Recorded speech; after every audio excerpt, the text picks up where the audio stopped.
السلام علیکم ورحمۃ اللہ تعالی وبرکاتہ نحمده ونصلی علی رسوله الکریم اما بعد فاعوذ باللہ من الشیطان الرجیم بسم اللہ الرحمن الرحیم انما الصدقات للفقراء والمساکین والعاملین علیہا والمؤلفة قلوبهم وفي الرقاب والغامرین وفي سبیل اللہ وابن السبیل فریضۃ من اللہ واللہ علیم حکیم۔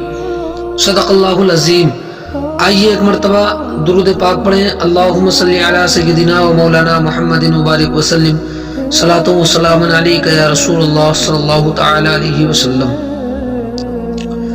محترم سامعین کرام، جیسا کہ آپ کو معلوم ہے کہ ہر مالک نصاب پر زکوٰۃ فرض ہے۔ اللہ رب العزت نے ہر مالک نصاب پر زکوٰۃ فرض کی، تو آج انشاءاللہ تعالی آپ کی بارگاہ میں چند باتیں اس موضوع کی رکھوں گا کہ اللہ رب العزت نے کن کن کو زکوٰۃ کا مستحق بنایا ہے، کتنے لوگ ہیں جو زکوٰۃ کے حقدار ہیں۔ تو محترم سامعین اکرام، آئیے پہلے اگر آپ ہمارے چینل پر نئے ہیں تو ہمارے چینل کو سبسکرائب کر لیں، اور بیان سننے کے بعد اپنے قلبی تاثرات کو کمنٹ میں لکھ کر کے ضرور بتائیں، اور اس کلپ کو آگے زیادہ سے زیادہ شیئر بھی کریں تاکہ دوسرے لوگ بھی اس کو سن کر کے فائدہ حاصل کریں۔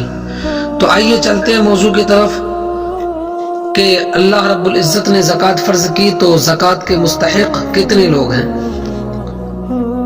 ایک بات پہلے یہ سن لیں کہ اللہ تبارک و تعالی نے زکوٰۃ کو جو فرض کیا ہے، یہ کسی نبی یا کسی اور کے مشورے پر یا مرضی کی وجہ سے جو ہے زکوٰۃ کو فرض نہیں کیا، بلکہ حدیث پاک ہے، آقا کریم علیہ الصلوۃ والسلام ارشاد فرماتے ہیں کہ اللہ تبارک و تعالی نے زکوٰۃ کو جو فرض کیا ہے وہ کسی اور کے حکم کی وجہ سے نہیں کیا، بلکہ اللہ رب العزت نے زکوٰۃ کا حکم بذات خود عطا فرمایا ہے۔ تو اللہ رب العزت نے کیا فرمایا زکوٰۃ کے بارے میں، اور کتنے لوگوں کو زکوٰۃ کا مستحق بنایا ہے۔ تو آئیے پہلے کنز الایمان کا ترجمہ سماعت کیجیے۔ اللہ رب العزت نے ارشاد فرمایا، انما الصدقات للفقراء والمساکین والعاملین علیہا والمؤلفة قلوبهم وفی الرقاب والغامرین وفی سبیل اللہ وابن السبیل فریضۃ من اللہ واللہ علیم حکیم۔ ترجمہ ہے کہ زکوٰۃ تو انہی لوگوں کے لیے ہے، زکوٰۃ تو انہی لوگوں کے لیے ہے، کن لوگوں کے لیے؟ اللہ نے فرمایا محتاج اور نرے نادار، اور جو اسے تحصیل کر کے لائیں، یعنی جو اس کی وصولی کر کے لائیں، اور جن کے دلوں کو اسلام سے الفت دی جائے، اور گردنیں چھڑوانے میں، اور قرض داروں کو، اور اللہ کی راہ میں، اور مسافروں کو یہ ٹھہرایا ہوا ہے اللہ کا، اور اللہ رب العزت علم و حکمت والا ہے۔ یہ کنز الایمان کا ترجمہ ہے۔ اب آئیے اس کا تھوڑا مطلب سمجھ لیجئے۔ تو محترم سامعین اکرام، پہلے تو ایک بات یہ سن لیں کہ اللہ رب العزت نے جو فرمایا انما الصدقات للفقراء، تو یہ صدقات سے مراد یہاں جو ہے زکوٰۃ مراد ہے، صدقے سے مراد یہاں زکوٰۃ ہے۔ اور سنیں کہ زکوٰۃ کے مستحق صرف 8 قسم کے لوگ ہیں۔ 8 قسم کے لوگ ایسے ہیں جو زکوٰۃ کے مستحق ہیں۔ ان میں سے ایک ہے مؤلفۃ القلوب، اور یہ مؤلفۃ القلوب جو ہے یہ صحابہ کے اجماع سے ساقط ہو گیا ہے۔ جب اللہ تبارک و تعالیٰ نے اسلام کو غلبہ دیا، جب اسلام کو بلندیاں دی، عروج و ارتقاء کی منزل اسلام کے ہاتھوں میں ٹھہرا دی، تو اب اس صورت میں مؤلفۃ القلوب کی کوئی حاجت نہیں رہی۔ اور ایک بات یہ کہ یہ اجماع جو تھا یہ زمانہ صدیق میں منعقد ہوا تھا۔ اور میں بتا دوں کہ مؤلفۃ القلوب کہتے کسے ہیں؟ مؤلفۃ القلوب کہتے ہیں کہ جو لوگ اسلام کی مخالفت میں سرگرم ہوں، اور مال دے کر کے ان کے جوش عادت کو ٹھنڈا کیا جائے، ان کی دلی آگ کو بجھا دیا جائے، ان کو نرم کیا جائے، اور اگر مال دے کر کے ان کے جو ہے گرمی کو ٹھنڈا کیا جائے، اور وہ مسلمانوں کے جو ہے مددگار بھی بن سکتے ہوں، تو ان لوگوں کو جو ہے مؤلفۃ القلوب کہتے ہیں۔ اور کون لوگ زکوٰۃ کے مستحق ہیں؟ فقیر زکوٰۃ کے مستحق ہیں۔ اور محترم سامعین اکرام، فقیر سے مراد وہ ہے کہ جس کے پاس ادنا چیز ہو، اور جب تک اس کے پاس ایک وقت کے لیے کچھ ہو تو وہ فقیر کہلاتا ہے۔ اور یاد رہے کہ فقیر کو زکوٰۃ لینا جائز تو ہے، لیکن فقیر کے لیے حکم یہ ہے، شریعت یہ اجازت دیتی ہے، شریعت کا یہ حکم فقیر پر لاگو ہے کہ وہ زکوٰۃ اپنے منہ سے نہیں مانگ سکتا۔ زکوٰۃ کا سوال کرنا فقیر کو حلال نہیں ہے، کیونکہ فقیر اسے کہتے ہیں جس کے پاس تھوڑا بہت ضرورت کے مطابق جو ہے مال ہو۔ اور زکوٰۃ کا مستحق لوگوں میں سے ایک مسکین ہے، اور مسکین وہ ہے کہ جس کے پاس کچھ بھی نہ ہو تو پھر اس کو مسکین کہتے ہیں، یعنی جس کے پاس کچھ بھی نہیں ہو تو پھر اس کو مسکین کہا جاتا ہے۔ اور مسکین جو ہے یہ زکوٰۃ کا حقدار ہے، اور مسکین کے لیے شریعت یہ بھی اجازت دیتی ہے کہ مسکین سوال کر سکتا ہے، یعنی زکوٰۃ اپنے منہ سے جو ہے کسی انسان سے مانگ سکتا ہے۔ اور زکوٰۃ کے مستحق لوگوں میں سے عاملین ہیں۔ عاملین وہ لوگ ہیں جن کو مثال کے طور پر امام صاحب نے صدقے تحصیل کرنے پر مقرر کیا ہو، اور انہیں امام اتنا دے دے جو ان کے اور ان کے متعلقین کے لیے کافی ہو۔ مثال کے طور پر امام صاحب نے کچھ لوگوں کو جو ہے صدقہ اکٹھا کرنے کے لیے، زکوٰۃ کو اکٹھا کرنے کے لیے لگایا، تو پھر ان کی آمدنی دینا امام صاحب کو جو ہے ضروری ہے۔ وہ صدقے میں سے کچھ پیسے نکال کر کے مزدوری کے مطابق وہ ان اکٹھا کرنے والوں کو دے دیں، اور ان زکوٰۃ اور صدقے کا مال اکٹھا کرنے والوں کو عاملین کہتے ہیں۔ زکوٰۃ کے مستحق لوگوں میں سے ایک ہے گردن چھڑانے والے۔ گردنیں چھڑانے سے مراد یہ ہے کہ جن غلاموں کو ان کے مالکوں نے مکاتب کر دیا ہو اور ایک مقدار مال کی مقرر کر دی ہو، اور کہہ دیا ہو کہ اس مقدار تو مال ادا کرے تو میں تجھ کو جو ہے آزاد کر دوں گا، اس کو مکاتب غلام کہتے ہیں۔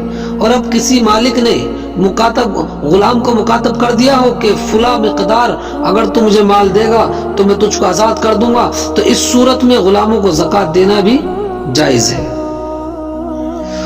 اور زکوٰۃ کے مستحق لوگوں میں سے ایک ہے قرض دار، جو بغیر کسی گناہ کے مبتلا قرض ہوئے ہوں اور اتنا مال نہ رکھتے ہوں جس سے قرض ادا کریں، تو انہیں ادائے قرض میں مال زکوٰۃ سے مدد دی جائے۔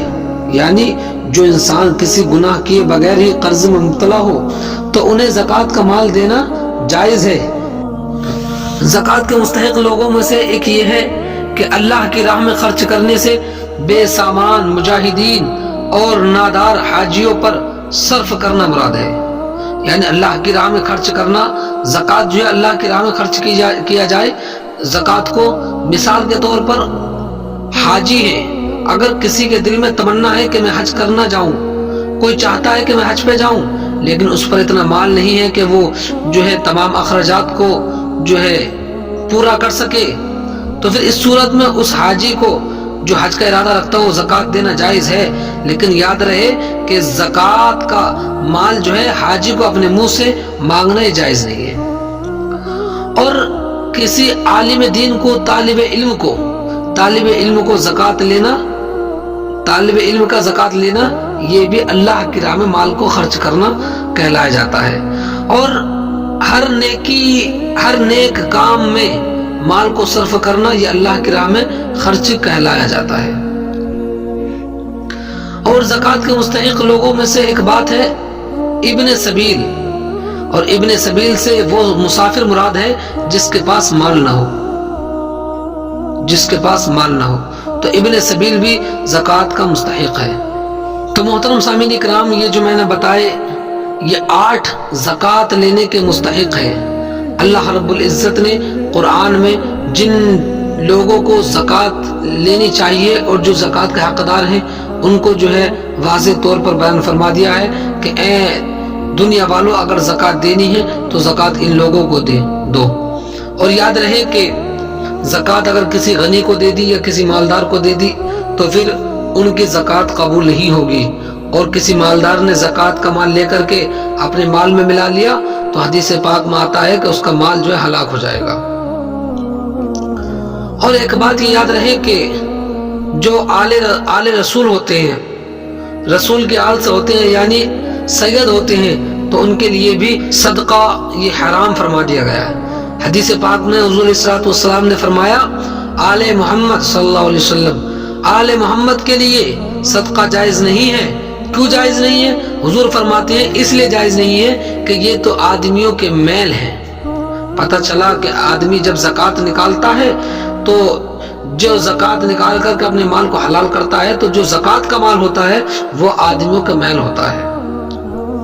اور ایک حدیث پاک ہے حضور علیہ السلام نے فرمایا اللہ تعالیٰ نے مجھ پر اور میری اہل بیت پر صدقہ حرام فرما دیا ہے. میں نے بتایا تھا کہ صدقے سے مراد اللہ رب العزت نے قرآن میں جو ہے زکوٰۃ مراد دیا ہے. تو آقا کریم فرماتے ہیں میری اہل بیت پر صدقہ حرام فرما دیا گیا ہے. تو ہمیں چاہیے کہ جب ہم زکوٰۃ نکالیں، زکوٰۃ ادا کریں، تو جن کا حکم اللہ رب العزت نے قرآن مقدس میں فرمایا ہے انہی کو جو ہے زکوٰۃ ادا کریں. اور جو میں نے ابھی 8 گنوائے ہیں وہ زکوٰۃ کے حقدار ہیں، جن میں سے 8 میں سے جو ہے ایک مؤلفۃ القلوب ہے اور یہ جو ہے یہ اجماع صحابہ سے ساقط ہو گیا ہے. تو پتہ چلا کہ 7 لوگ ایسے ہیں جو زکوٰۃ کے حقدار ہیں. اللہ رب العزت ہم تمام کو زکوٰۃ کے تمام احکام اور تمام مسائل سیکھنے کی توفیق اور رفیق عطا فرمائے، اور پروردگار عالم ہم تمام کو احکام شریعت پر عمل کرنے کی توفیق عطا فرمائے.